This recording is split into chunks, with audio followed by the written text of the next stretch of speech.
I'm holding a veterinary practice letter of intent worth over $12 million. And inside this document, there are 5 critical terms that could either secure this owner's future or destroy decades of hard work. And I'm going to show you exactly how to read your letter of intent like a Wall Street pro.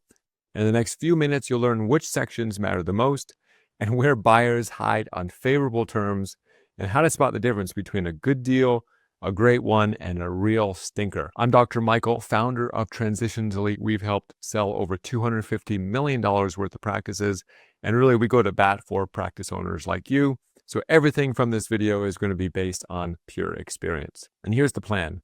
First, I'll walk through the actual 8-figure deal structure. Then I'll show you the exact traps that could have cost millions in the future earnings for this practice owner. And finally, I'll give you my proven framework for evaluating any LOI, whether your practice is worth $2 million or $20 million. So let's go ahead and start with what everyone cares about most, and that's the money. This deal is structured at $12.1 million in total consideration, and this is a 13.2 times EBITDA multiple. But here's what most owners miss. If we take a look at the actual offer, it's $12.1 million on a cash basis. Now keep in mind that you'll have to remove any debt that you have in terms of what this will end up being your take home. This is about 60% of immediate cash and about 40% of an equity rollover in the buying company.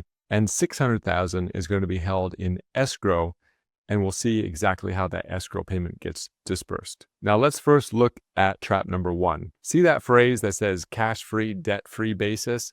That means any practice debt comes out of your pocket.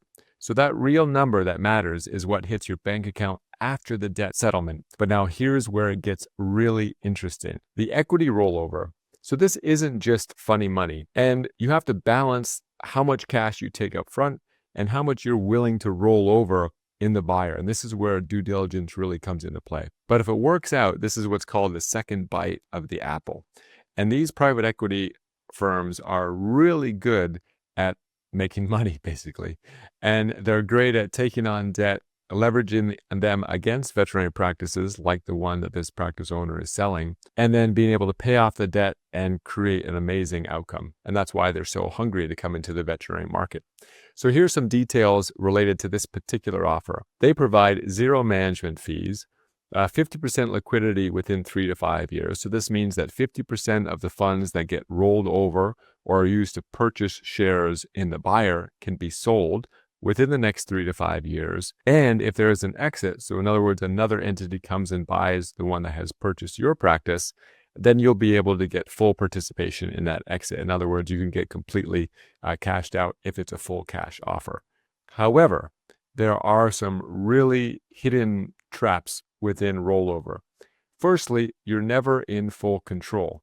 Secondly, beyond the 50% that is able to be liquidated, you're not exactly sure what the value of that's going to be.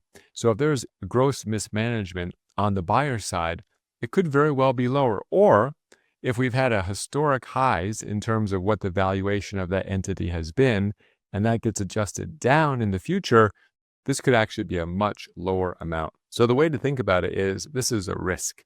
And it's a little bit like a lottery ticket or investment in the market.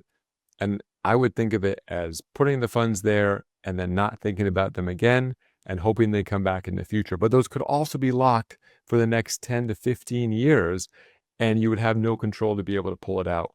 So in all of the deals that we work through with our clients, we try to restrict as much as possible from going into the rollover entity and get as much cash up front so that you are in control of the cash that you receive from your practice. Otherwise, you're just relying on the buyer. And we don't know the future of the buyers, and that's what makes it very uncomfortable. Next, let's dive into your future role. So this is really what's going to make you happy post-sale. And let's talk about the exact terms. So in this LOI, the position would be a medical director with a $108,000 base salary or 22% production bonus over $500K and a full benefits package. So the production threshold looks quite reasonable. But I've seen buyers set these at unattainable levels. So you have to really look and see where does that production start to kick in. And always compare this to your current numbers to understand exactly how much production that you'd be paid. And in general, it might feel like, oh, 108,000, I should be asking for a $150,000 salary. But you'll see in an upcoming video, what you do not want is to try to maximize your salary as a seller, because that salary actually comes out of your EBITDA. So just take this hypothetical example. Let's say instead of 108,000, you decided that, oh, I should get 158,000 of salary. Well, that $50,000 is going to come off of your profitability. And since this deal is a 13 times multiple, just by making that small adjustment, you're going to reduce your practice sale price by 50,000 times 13, which would be about $650,000. So just think about this very carefully when you go to negotiate your salary, because I see many sellers want to get the most possible as if it's a sign of respect. But in reality, you want to be smart. And in this deal, you want to maximize the outcome from the practice. And the strategy will be to accept a lower salary. Your personal worth to the practice should not be connected with your salary. And guess what? They're happy to accommodate you because it's going to drop the price significantly. Next, we move on to really protecting your future. And this is where it gets very serious, because in this deal, there's a non-compete, which is about 25 miles for 2 years. And here's why this is really important. This affects where you can practice later. It impacts your exit options. And this is standard in all deals, but the radius and the duration can vary wildly. So for example, the second LOI that came in for this practice offered a 15-mile radius, but it was for 5 years. So you can see this is the horse trading that happens in the final stages when a practice is going and negotiating the LOI. And it really is to understand your personal preferences. Are you fine? Are you ready to kind of check out in terms of working for any other practice? And if you're going to work anywhere, you're going to work at this particular practice? Or is the radius important so that you're willing to commit for 5 years at a 15-mile radius? And then you always have that escape card that if you want to work somewhere else, you can. You just have to travel a bit to get there. Now, the radius of the LOI is really impacted by the location of the practice. So urban practices should absolutely negotiate a smaller radius, while rural ones might require a larger one. And you know your market and you know the practices that are nearby. So really it's up to you to understand what is reasonable, what protects the buyers, yet what still fulfills your future plans post-sale. And now let's turn to the real estate. So the real estate can really make or break the deal. So in this particular case, it's $118,000 of annual rent with a 2% yearly increases. So this is very reasonable. A 10-year term with 2 5-year renewals and the right of first refusal if you as the seller wish to sell the property. Now, this is a very standard agreement. And in fact, the other LOI that came in was very similar. The second LOI actually only offered $100,000 in annual rent. And so this is really part of the sophisticated negotiation process at the end, because if you want to increase the annual rent, that's actually going to decrease your EBITDA. And so again, it goes back to that multiple factor. Depending upon the size of the multiple, we have to determine, if we were advising you, should you try to ask for more annual rent, or instead, should you reduce the annual rent because the multiple is so high? It's definitely much more worthwhile to get the cash now rather than try to squeeze out more rent and decrease the total value based on the multiple. So a very solid deal on the table in this particular LOI. Now, here's what nobody's talking about. We're in a unique market window. Private equity buyers are paying premium prices for practices, and they want to keep running it exactly as they are.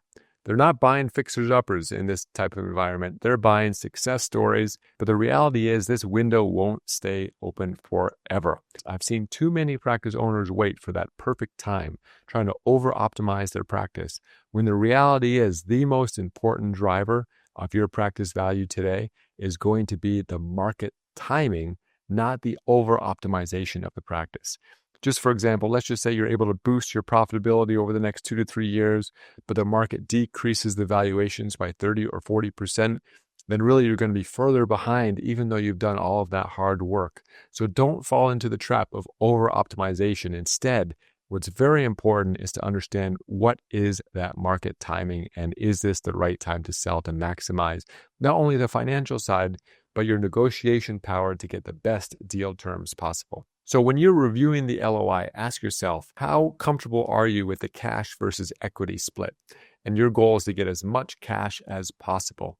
How are your post-sale earnings protected? So what is your salary, and or you should have a low salary and a high production percentage, because that is going to be what is going to enable you to work hard and still be a veterinarian that's able to earn your fair share.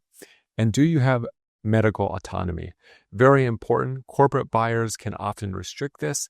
The private equity financial buyers are happy to provide that to you because they need to rely on you to continue the legacy of the practice. They are not operators. And finally, does the real estate arrangement make sense? And so the reality is your practice, it's not just a business, it is your life's work. And every single emergency that you've handled, every pet you saved, everything that you built has been to create this legacy. And an LOI can completely undermine it. And by the way, it's important to negotiate the specifics in the LOI, because if there's any vagueness, then this is going to come back to bite you when it comes through the due diligence. And so what is the most important next step for you? Really, it's to get a free practice value estimate. We offer a handful every month. This will enable you to determine what your practice is worth, what kind of buyers are in your area, is your practice ready to sell? You don't have to prepare anything. Just click the link below and you'll speak to either myself or one of our senior advisors. And really, this is a way that can help you to understand what is your next strategic path. So if you like this video, click the link button or subscribe, and you'll be able to get the next videos as they come up. And if you're a practice owner, I think you'll find them very valuable. Talk soon.